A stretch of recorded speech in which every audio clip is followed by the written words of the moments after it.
Oh, Jesus!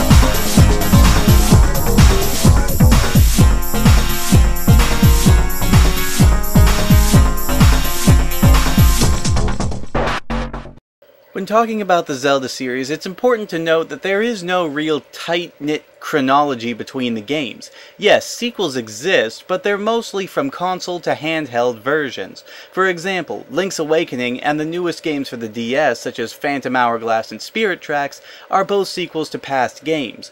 But to date, there are only 2 games on the console market that are actually direct sequels to Zelda games. The first is The Adventure of Link, which I've already talked about extensively in the first video, and the second is today's subject, Majora's Mask. Released in the year 2000, Majora's Mask is a direct sequel to the Ocarina of Time and continues the adventures of young Link from that game.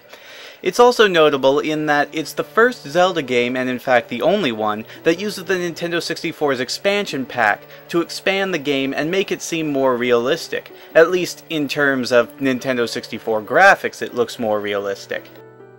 It's also a much darker game than its predecessor, earning a T for Teen from the ESRB, the first time a Zelda game had ever been given anything above an E for everyone. The story kicks off with a very brief text recap of the first game, informing us that Link has now left Hyrule and is traveling to parts unknown in search of Navi. Why?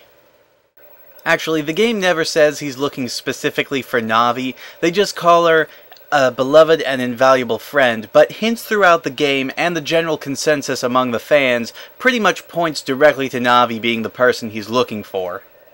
And yet I still ask, why? However, Link's trip goes sour when 2 young fairies fly down and startle Epona, causing her to throw Link off and knocking him out. It is at this point that we are introduced to the antagonist of the game. And no, it's not Ganondorf.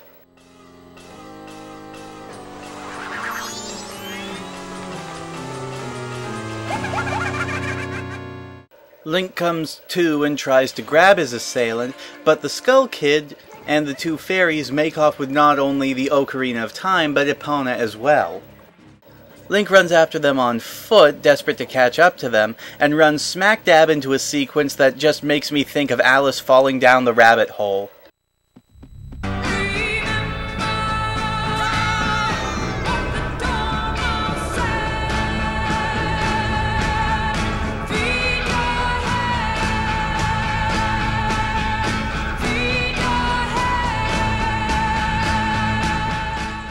Things get even worse after he lands. After a brief confrontation where the Skull Kid states that he got rid of Epona, Link is then cursed with the form of a Deku shrub.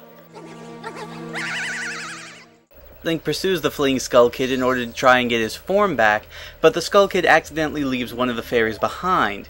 Her name is Tattle. Get it?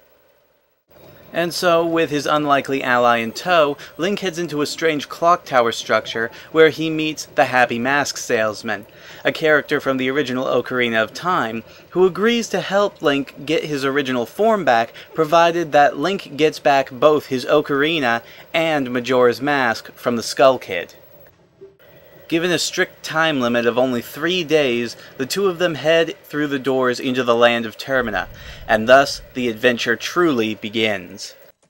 Now, if it seems like I've taken a long time expositing about the very beginning of this game, it's only because I have to. Majora's Mask is a far cry different from all the other console Zelda games, and for good reason. It is probably one of the deepest Zelda games, but not because of its main plot. The main storyline of Majora's Mask is very run-of-the-mill and extraordinarily enigmatic, and I don't mean that in a good way. We're told barely anything about Majora's Mask to begin with. The only information we're given about it is that it was used by some unnamed ancient tribe during their hexing rituals, and that it has a very copious amount of black magic in it. We're not even told how the Happy Mask salesman himself, who originally had the mask, got a hold of it, or why he would want such a dangerous object, especially since he tells us right at the beginning that he knew about the black magic held within the mask. The plot basically just boils down to Link going to the 4 cardinal directions of Termina and releasing the giant guardians there so that they can prevent the apocalypse that the Skull Kid, possessed by Majora's Mask, is trying to cause on the eve of the Festival of Time, which is set to happen in 3 days' time.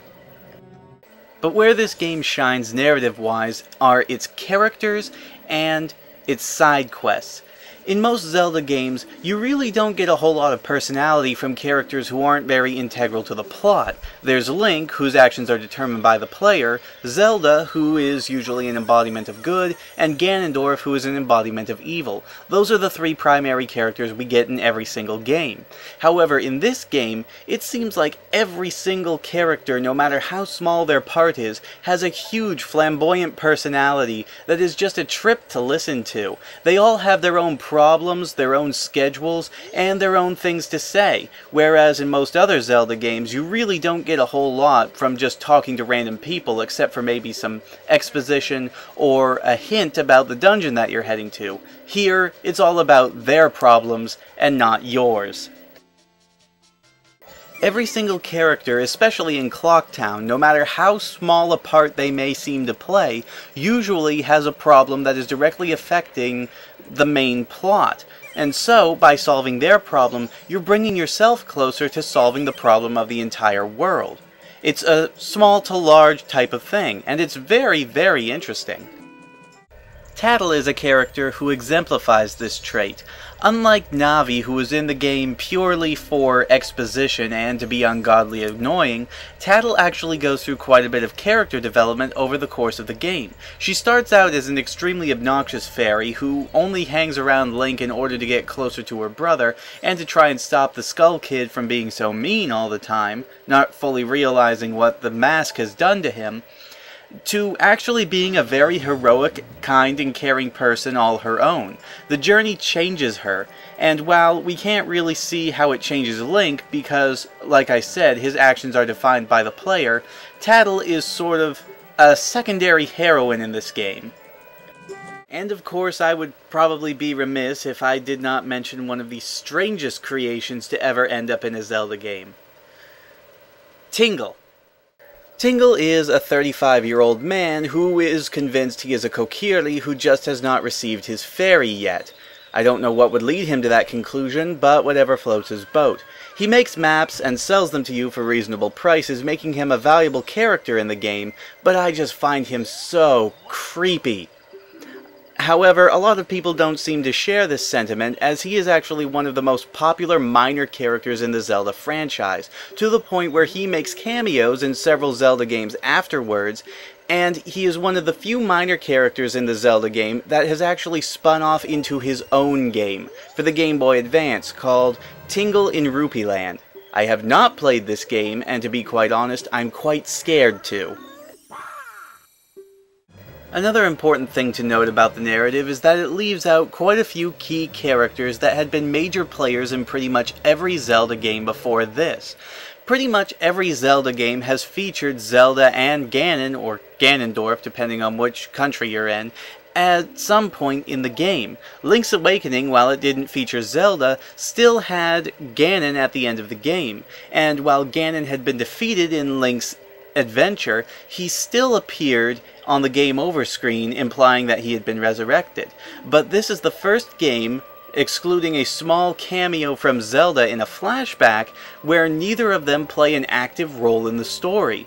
Instead, here, Zelda is only used as a plot device after you get back your ocarina to teach you the Song of Time, the most important song in the game, which I'll get to in a second.